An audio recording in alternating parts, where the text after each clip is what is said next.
build a new building, we look into a lot of different materials and then look at how they have influence in the environment, of course. And then we, of course, try to choose the most sustainable material.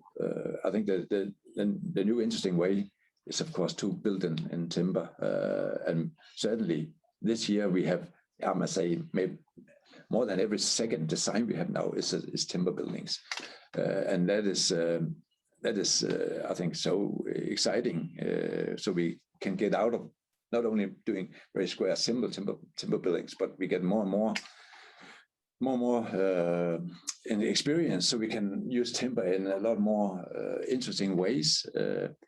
And timber has this wonderful quality that it not only, when you grow trees, absorbs CO2, but it also has an ambience from the startup and improves the air quality and so on in the environment. We are actually I'm sitting here in a timber building, an old timber building, 250 years old timber building. So timber buildings can actually stand for many years if needed. This building here is 250 years old.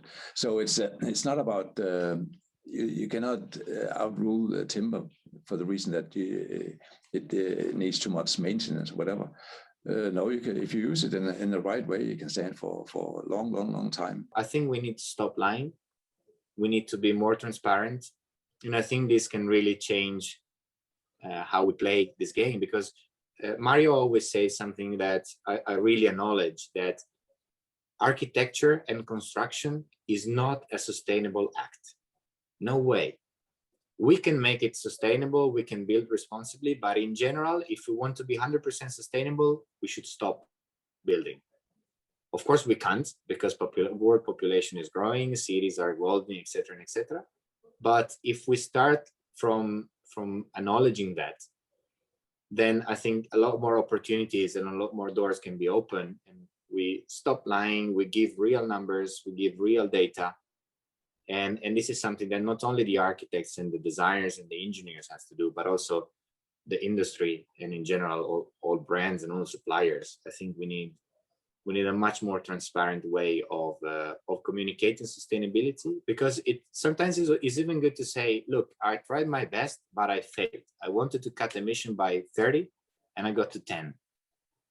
So these are my lessons learned. For me, the biggest shift to make sustainability meaningful in the coming years is going to be not just to think about replacing, a packaging material or a part of the experience. It's to really look at the entire ecosystem of your business and your production.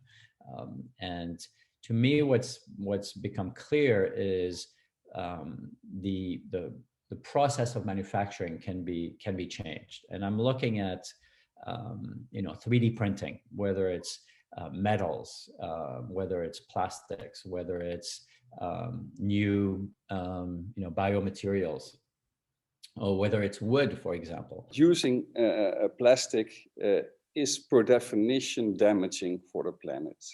So we all have seen the images of the oceans full of plastic, which results in microplastic, which results in that it's ending up in our food chain, in our water supply.